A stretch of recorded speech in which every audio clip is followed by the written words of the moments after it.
Greetings, ladies and gentlemen, and welcome to this latest rendition of Tales from Outer Space.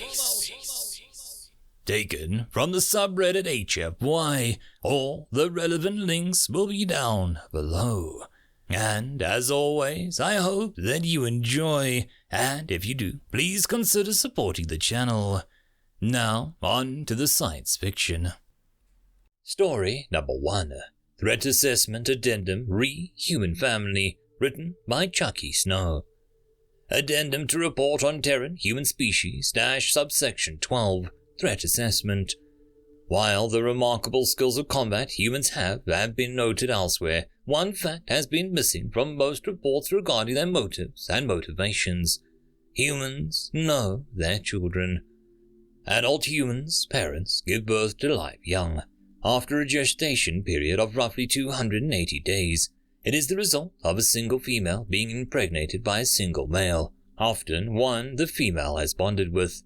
Humans seldom do, but often strive to find a mate for life.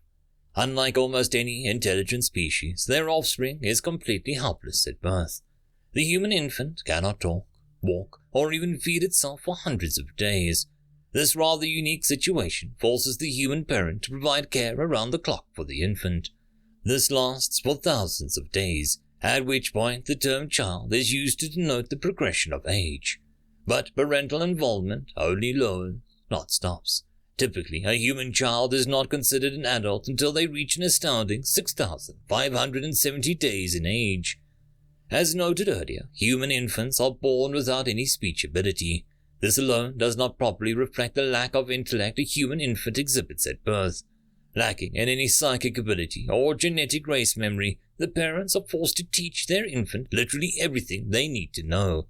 In the extreme case of their scientists, this can easily last 10,000 days of training before the individual is deemed proficient. But even the simple tasks of learning language, math, and social skills will take up to and often beyond the onset of adulthood. While this incredible investment in time and energy on the part of the parents may seem like a weakness, I posit that it seems to end up being a strength. While the vast majority of intelligent species spend little to no time in the training of their young, and therefore do not place a value on the investment of offspring individually, humans place an incredible amount of value on their families. A family, as defined by humans, is a female mother, a male father, and their collective offspring of male sons and female daughters. However, this grouping is fluid and can mean different things to different humans. Humans often selectively add people to their family. High praise is to say someone is like a son to me. Humans greatly value the well-being of those they consider part of their family. Additionally, humans enjoy keeping genealogical records and will often associate with closely related members of their extended family. Their holidays are often based around these extended families spending time together, even to the point where individual members who would otherwise never associate with each other find value in being around those that share similar genes. Despite not liking them, humans will still value the well-being of these extended family members. Humans also form bonds with one another over shared experiences. Those that go to school together or train for combat together often consider themselves kin. Those that engage in combat together form unusually intense bonds, even for humans. Family, friends, community, city, state, province, country, planet, species. Humans align themselves with and share bonds with other groups of humans based solely on perceived connections to others.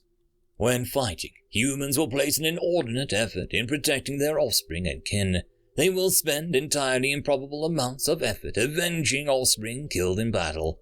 We have seen humans place themselves directly in harm's way in order to protect their offspring. This point is worth saying again. Humans place more value on the lives of their offspring than they do on their own. The simple fact seems the heart of the human's motivation. They fight harder because they protect their children. They fight harder because they are protecting their extended family. They fight harder because they are protecting their collective species.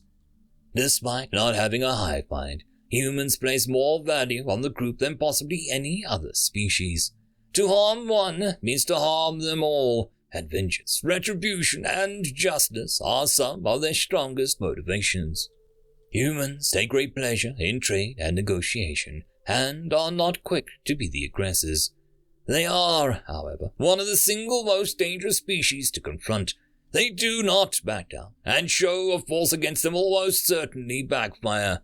To harm one is to harm all, and they think little of sacrificing themselves for the greater good. As such, we feel that negotiation with humans is always preferable to engaging them in combat. End of story. Story number 2. Extrapolation Error, written by Breaker's Wheat of my knee. Super Commander, Fleet 6 reports full retreat. Very well, the Super Commander waved the ensign out of the war room. Have them press the attack to the designated position as planned. No, Super Commander, Fleet 6 is reporting their own retreat. This gave the Super Commander a pause. Pass the data to the analysts. You are dismissed. The Super Commander considered what might have happened as the ensign handed a tablet off and departed. Fleet 6 was supposed to have an easy mission, considering the opponent. The Uran fleet was projected to have a minuscule chance of anything other than total victory. This was likely a chain of catastrophic failures that would lead to a revised safety procedures. An analyst interrupted that train of thought. Super Commander, overview is thus. 12 ships of Uran Fleet 6 engaged 14 ships of the unspecified Earthling unit. After suffering the destruction of 2 ships and the capture of a third, Fleet 6 Commander judged the engagement untenable and withdrew to mitigate losses. As a result, 7 ships of Fleet 6 remain combat effective, with 2 ineffective but mobile, 2 destroyed outright, and 1 presumed captured. Earthling Forces retains 13 combat effective ships with 1 ineffective but mobile, and possibly a captured Uran ship. Earthlings retain position. The Super Commander rubbed his chest in irritation. How? This was supposed to be a trivial mission. Super Commander, our original analysis of the species did not suggest that Earthling ships would be able to match their Uran counterparts. Despite their paradise planet heritage, the Earthling fleet made good use of their small numerical advantage, much like we would expect of a species from a more typical world. That fails to explain how they captured one of our ships. Boarding action, Super Commander. Any data? How many boarders? Super Commander, the exact number is impossible to verify. Analysis of unique signatures gives a lower bound of 22. The estimated maximum capacity of the boarding craft gives an upper bound of 34. You mean to tell me that a ship full of Uran, descended from super predators of a world whose climate is only above freezing, when the atmospheric methane is ignited by lightning from the hailstorms, failed to repel 30 Earthlings who are not even the top of the food chain on a damned garden world? Yes, Super Commander. How? Unclear, Super Commander. Sensor data terminates a short time after initial contact, presumably shut down by the assault, but they show no sign of anything other than Earthling infantry equipped with unpowered armored suits. Casualty reports follow a pattern typical of a well-executed shock assault, though there are a fairly high rate of death by laceration.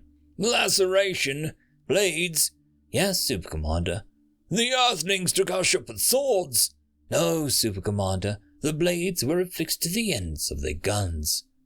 That was a little bit brutal, even by Uran standards, and the Super Commander was now visibly unsettled.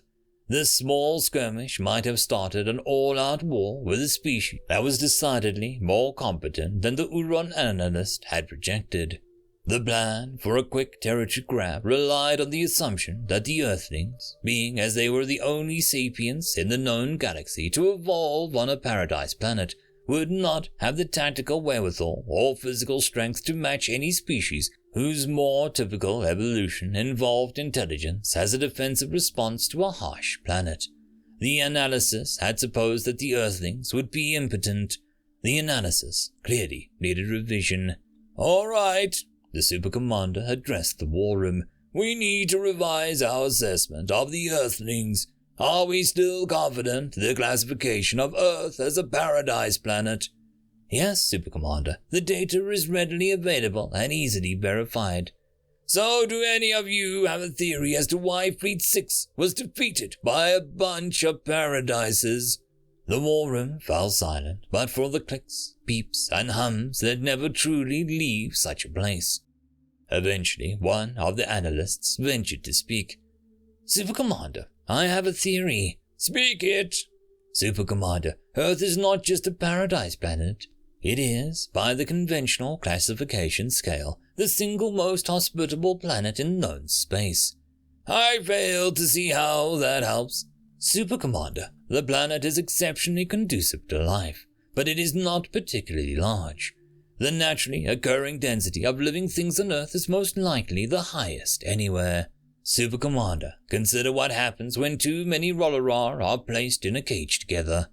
They compete for space and resources until only the strongest remain. Get to the point, analyst."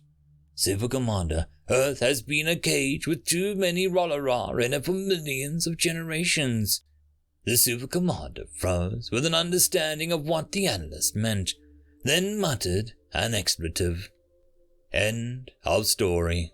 And that, my friends, concludes this video. I hope that you enjoyed, and if you do, please consider supporting the author, even by popping over and leaving a thumbs up or a nice comment, just to show your appreciation for the story. However, if you wish to support this channel, there are links down below which will help immensely. I will see you all in the next one, and until then, I hope that you have a fantastic day. Cheers.